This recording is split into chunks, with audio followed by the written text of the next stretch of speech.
Most people think red rooms are just creepypasta. I used to think that too, until I found one. My life wasn't exactly conventional. Before I decided to go straight, as my weary therapist liked to put it, I spent a significant chunk of my existence navigating the labyrinthine depths of the dark web. I wasn't dealing in anything particularly heinous, mostly information gathering, security penetration testing for clients who preferred anonymity, and occasionally, the thrill of bypassing seemingly impenetrable digital fortresses. I considered myself a digital explorer, charting the uncharted territories of the internet. It was a dangerous game, I knew, but the allure of the unknown, the secrets whispered in the digital shadows, was too strong to resist. It was during one of these deep dives, while probing a network rumored to host some truly unsavory content, that I stumbled upon it. It wasn't advertised, no flashing banners or lurid descriptions. It was simply a password-protected forum, tucked away behind layers of encryption and confusion that would make even seasoned hackers sweat. The URL was a random string of alphanumeric characters, the kind that looked like a digital sneeze. Curiosity, my constant companion in the digital world, gnawed at me. What secrets lay behind this locked door? The forum's tagline, stark and unsettling, was displayed in a minimalist black font against a dark gray background. VIP, access only. No refunds. A shiver ran down my spine, despite the warm temperature of my apartment. The words felt heavy, final. This wasn't some amateur operation. This was something else. I knew I should probably back away, close the tab, pretend I never saw it. But the researcher in me, the one who thrived on unraveling mysteries, wouldn't let me. I had to know what VIP access entailed. The first hurdle was the password. It was complex, a seemingly random jumble of letters, numbers, and symbols. Finally, after what felt like an eternity, the digital lock clicked open. The forum itself was sparsely populated, with only a handful of cryptic posts and a single link that stood out, labeled simply, "The Show." Clicking on it redirected me to another page, this one prompting for a different set of credentials. This was getting deeper, more intricate than I had anticipated. I felt a knot of apprehension tightening in my stomach. What kind of rabbit hole was I tumbling down? I bypassed this second layer of security with a custom script I had written years ago for just such occasions. It felt like I was peeling back the layers of some grotesque digital onion, each layer more disturbing than the last. Finally, I was in. The page that loaded was a live streaming portal. The video feed was dark, grainy, but unmistakably live. My heart pounded in my chest. What was I about to witness? The scene that slowly materialized on my screen sent a wave of cold dread washing over me.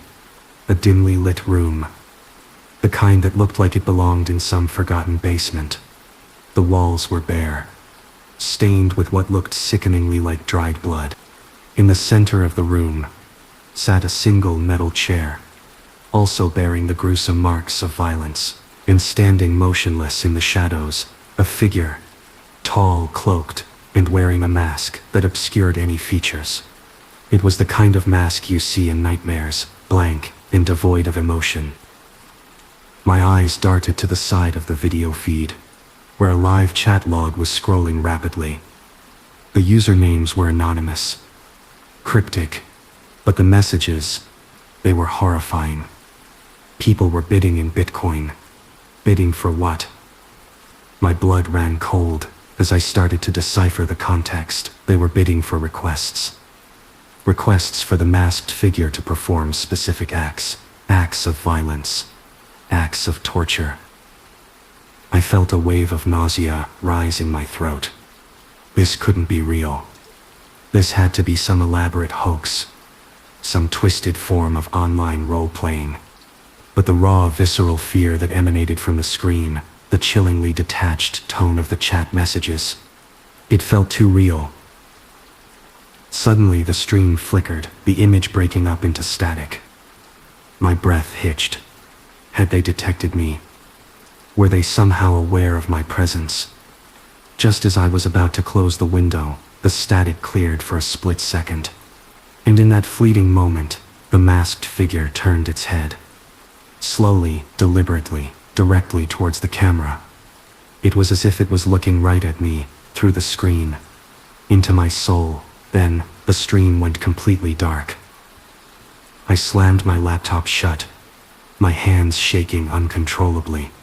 The image of that masked figure, its blank stare boring into me, was burned into my retinas. I tried to rationalize it, to tell myself it was just a coincidence, a glitch in the stream, but a cold, insidious voice in the back of my mind whispered that it knew I was watching. Sleep didn't come easy that night. Every shadow in my apartment seemed to hold a lurking menace. Every creak of the floorboards sent a jolt of fear through me. The image of the red room, the blood-stained chair, the masked figure. It played on repeat in my mind. The next day, despite my fear, despite the overwhelming urge to forget everything I had seen, I couldn't resist the pull of the mystery. I had to know more. I reopened my laptop, my fingers trembling slowly as I navigated back to the forum. The live stream was offline, but the link to the show now led to a directory of archived streams. The files were labeled with dates and what appeared to be victim names. Each file was accompanied by a disturbing thumbnail image.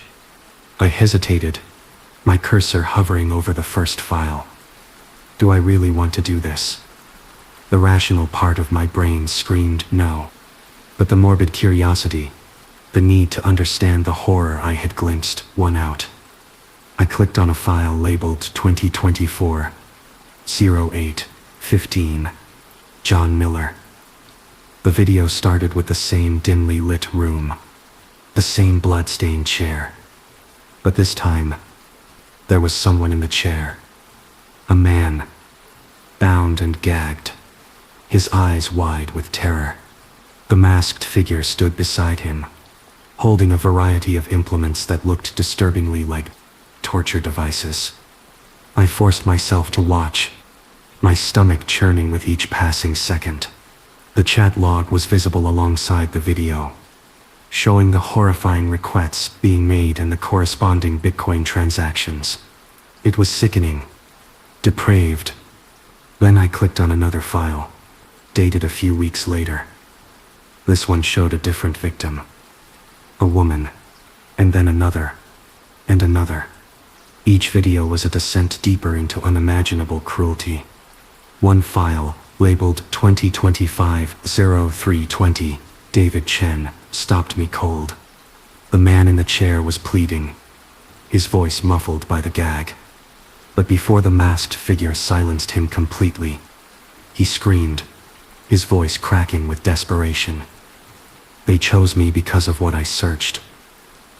The words echoed in my mind, a chilling revelation. I started to look at the labels of the other files more closely. Some of the names seemed familiar, people who had made headlines for mysterious disappearances. But it was the dates that struck me. They spanned back several years. This wasn't some new phenomenon.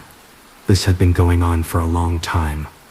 I started cross-referencing the victim names with news articles and missing person reports. The connections were horrifyingly clear. These weren't actors. These were real people. The man's words echoed in my head again.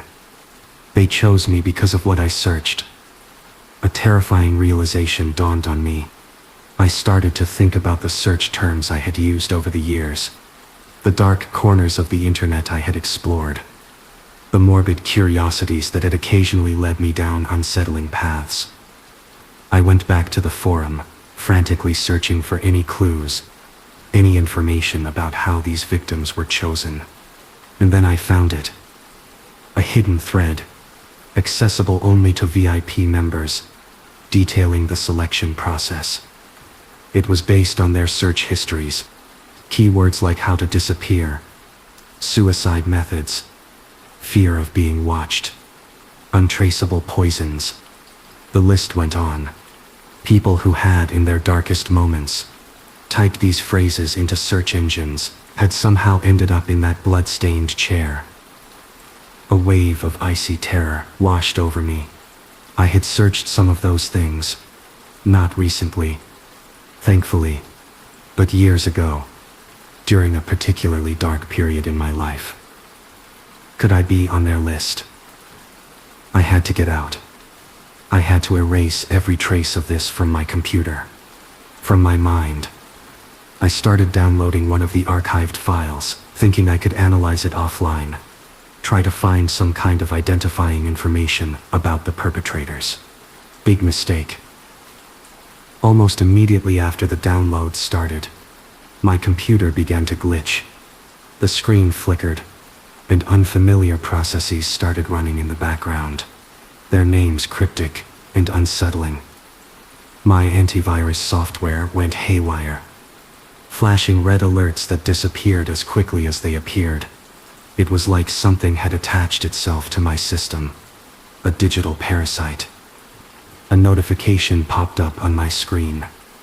A direct message from a deleted account. The message was simple, chilling. You weren't invited. My heart leapt into my throat. They knew. They knew I was there. They knew I had seen. I started jumping at shadows, every sound sending a jolt of adrenaline through me. I double-locked my doors and windows, even though I knew it wouldn't matter if they really wanted to get to me. They were already in my computer, in my life. I knew I had to do something. I tried to wipe my hard drive, to erase every trace of the forum, the videos, everything. I ran multiple secure deletion programs, overwriting the data countless times. I even physically destroyed the hard drive, smashing it with a hammer until the platters were in pieces. I felt a brief sense of relief, a fleeting hope that I had managed to sever the connection. But it was a fool's hope. The next time I turned on my laptop, the files were back. Not all of them, but enough. The forum history, the downloaded video files, even the direct message. It was as if they were mocking me, showing me that I was trapped in their digital web. Desperation clawed at me. I had to find a way out, a way to disappear. But the irony wasn't lost on me. Searching for how to disappear was probably what got those other people killed in the first place. Another notification popped up. A new live stream had started on the forum. My heart sank. I knew, with a sickening certainty, what I was about to see. I clicked on the link, my hands trembling so violently, I could barely control the mouse. The familiar dimly lit room appeared on my screen. A blood-stained chair, and the masked figure. This time, there was no victim in the chair. The masked figure stood alone, facing the camera. In its gloved hand, it held up a sign, a simple piece of white cardboard with black marker. My breath hitched. My blood ran cold, because scrawled across that sign, in clear, unmistakable letters, were my real name and my home address. I reached for the power button just as the figure turned toward the camera. Even through the featureless white mask, I felt it looking at me. The chat exploded. User 2R7, we have a guest. User C59, special show tonight, boys. The masked figure held the sign up for a few agonizing seconds, its blank mask staring directly into the camera, into my eyes. Then it slowly lowered the sign, and the stream cut to black. A moment of silence. Then, from somewhere in the darkness, I heard it. 3 faint knocks. I stopped breathing. It was the same knocking pattern I had heard in one of the archived videos. The signal the masked figure used before the unspeakable happened. My phone buzzed in my pocket. The notification made my blood freeze. 1 new video in your gallery. I didn't want to open it, but I had to. The video showed my living room, my couch, the back of my own head as I stared at my phone. And standing behind me, barely visible in the shadows, was the masked figure from the stream. The caption at the bottom of the screen: "If you're watching this, they're already in your search history too."